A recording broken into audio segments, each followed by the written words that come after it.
आज हम NCERT history class 6 के चैप्टर 2 के नोट्स पढ़ेंगे जो आपके सभी एग्जाम के पॉइंट ऑफ व्यू से इंपॉर्टेंट रहेंगे। ये वीडियो आपके नोट्स बनाने एंड रिवीजन करने में काफी हेल्पफुल रहेगी। So without getting any further delay हम वीडियो को स्टार्ट। हिस्ट्री के चैप्टर 2 का नेम है आरंभिक मानव की खोज में, जिसका फर्स्ट इंपॉर्टेंट पॉइंट है आखेटक खाद्य संग्राहक। आखेटक का मतलब होता है शिकार करना। तो आज से लगभग 20 लाख साल पहले कुछ ऐसे समुदाय थे जो भोजन की तलाश में एक स्थान से दूसरे स्थान की ओर जाते थे। ऐसा इसलिए क्योंकि वो एक स्थान पर रुकेंगे तो वहाँ जानवरों, फल पत्तियों को खाकर समाप्त कर देंगे। इसलिए भोजन की तलाश में वो एक स्थान से दूसरे स्थान की ओर जाते थे और इस विधि के कारण उन्हें आखेटक खाद्य संग्राहक के नाम से जाना जाता है। पॉइंट 2, आज से लगभग 10,000 साल पहले लोग इस तरह के पत्थरों के औजार तैयार करते थे जिसका उपयोग जड़ों को खोदने व जानवरों की खाल से बने वस्त्र को सिलने में किया जाता था। आप यहाँ पर कई अलग अलग टाइप्स के पत्थर देख सकते हैं जिनके बारे में आप पता लगाएं। इम्पोर्टेंट पॉइंट 3, इस मैप में आपको सभी पुरास्थल प्लेसेस के बारे में पता लगेगा। बेसिकली पुरास्थल स्थान वो होते हैं जहाँ औजार, बर्तन, इमारतें जैसी वस्तुओं के अवशेष मिलते हैं। बुर्जहोम, भीमबेटका, कुरनुल गुफाएं, चिराद, मेहरगढ़ ऐसे कई पुरास्थल स्थान हैं जिनकी करंट लोकेशन के बारे में अक्सर आपके एग्जाम में पूछा जाता है। पॉइंट 4, ये भीमबेटका की गुफाएं जो आज के वर्तमान मध्य प्रदेश में लोकेटेड है। इन गुफाओं में पहले के लोग बारिश व धूप धूल से बचने के लिए रहा करते थे। ये गुफाएं विंध्य और दक्कन के पर्वतीय इलाकों में मिलती हैं जो नर्मदा घाटी के पास है। पॉइंट 5, पाषाण औजार का निर्माण। तो देखो, पाषाण का मतलब होता है पत्थर। तो पत्थरों के जो औजार बनते थे पहले के लोग 2 तकनीक से उन्हें बनाते थे। पहली तकनीक थी पत्थर से पत्थर टकराकर औजार बनाना। यहाँ पर लिखा है पहले के लोगों ने पत्थर से पत्थर टकराकर औजार बनाए। जिस पत्थर से कोई औजार बनाना होता था उसे एक हाथ में लिया जाता था और दूसरे हाथ में एक दूसरे पत्थर को हथौड़ी जैसे इस्तेमाल किया जाता था। इस तरह से आघात करने वाले पत्थर से दूसरे पत्थर पर तब तक शल्क निकाले जाते थे जब तक वांछित आकार वाला उपकरण न मिल जाए। सेकेंड मेथड इंपॉर्टेंट रहेगी दबाव शल्क तकनीक। इससे एग्जाम में क्वेश्चन बनते हैं तो इसे ध्यान से समझना।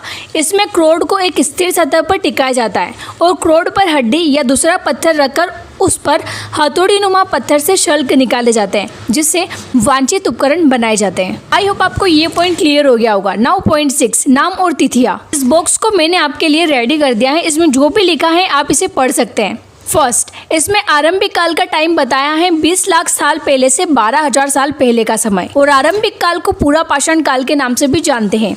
आप ये बातें सभी नोट भी कर सकते हैं। सेकंड, इसमें बताया गया है मध्य पाषाण काल का टाइम जो कि है 12,000 साल पहले से 10,000 साल पहले का समय। इसे मेसोलिथ के नाम से भी जाना जाता है। इस काल में छोटे औजार हुआ करते थे इसलिए इसे लघु पाषाण या माइक्रोथिक काल भी कहा जाता है। देन आती है नवपाषाण काल जिसका समय 10,000 साल के बाद का बताया गया है। इस बॉक्स में इंफॉर्मेशन काफ़ी कंफ्यूजिंग थी इसलिए मैंने इसे सिस्टेमेटिक लिखकर आपको बता दिया है। पॉइंट 7, इस टाइप के जो चित्र हैं उन्हें शेल चित्र कहा जाता है क्योंकि ये शेल यानी पत्थर पर बने होते हैं। जिन गुफाओं में लोग रहते थे इस तरह के डायग्राम बनाया करते थे और इसे ज़्यादातर चित्र मध्य प्रदेश और दक्षिणी उत्तर प्रदेश की गुफाओं में मिलते हैं। जैसे भीमबेटका की गुफा में दीवारों पर आपको ऐसे चित्र देखने मिल जाएंगे। पॉइंट 8, पहले के टाइम में कौन क्या काम करता था। तो आरंभिक लोग शिकार करते थे, फल फूलों को इकट्ठा करते, पत्थरों के औजार बनाते, गुफा में चित्र बनाते। मतलब कि जब भी वो कोई नए काम की शुरुआत करते तो उसे चित्र के माध्यम से प्रदर्शित करते। पर इस टाइम पे ये नहीं पता चल पाया कि कौन क्या काम करता था, यानी जो काम स्त्री करती थी वो काम पुरुष भी करते थे या जो काम पुरुष करते थे वो काम भी स्त्री करती थी या नहीं। पॉइंट 9, भारत में शतुरमुर्ग। महाराष्ट्र के पटने पुरास्थल से शतुरमुर्ग के अंडों के अवशेष मिले हैं जिससे ये पता चलता है कि पूरा पाषाण काल में भी शतुरमुर्ग हुआ करती थी। अब अंडे के अवशेष कैसे मिले, क्योंकि अंडे पर ऐसे कुछ आर्ट्स बना रखी थी उन्होंने जिससे ये पता चलता है कि उस टाइम पर शतुरमुर्ग होती थी। पॉइंट 10, ये चित्र फ्रांस की एक गुफा में पाया गया। एंड इंटरेस्टिंग बात यह है कि इस पुरास्थल की खोज लगभग 100 साल पहले 4 स्कूली छात्रों ने की थी। हो सकता है इस तरह के चित्र लगभग 20,000 साल पहले से लेकर 10,000 साल पहले के बीच बनाए गए हो। ये चित्र आपको मध्य पाषाण काल की या उससे पहले की जानकारी देता है। लास्ट में इस मैप को डिटेल में देख लेते हैं। फर्स्ट लोकेशन है यहाँ बुर्जहोम। तो बुर्जहोम है जम्मू कश्मीर में। मेहरगढ़ आपको देखने मिल रहा है यहाँ पाकिस्तान में। महागढ़ा देखने मिलेगा उत्तर प्रदेश में और इसी के पास में कोल्डी हवा भी आपको उत्तर प्रदेश में ही देखने मिलेगा। दावचली हेडिंग इधर आपका त्रिपुरा में है। पय्यमपल्ली नीचे तमिलनाडु में है। हुल्लूर कर्नाटक में है एंड हुसगी भी कर्नाटक में। एंड कुरनुल गुफा है आंध्र प्रदेश में। आदिचन्नलूर की लोकेशन है तमिलनाडु में। भीमबेटका की लोकेशन है मध्य प्रदेश में और चिरांद की लोकेशन है बिहार में। तो हम इन छोटी छोटी बातों पर ध्यान नहीं देते। जैसे कि यहाँ पर मैप दिया गया है, पर कई बार इनकी लोकेशन हमसे पूछ ली जाती है।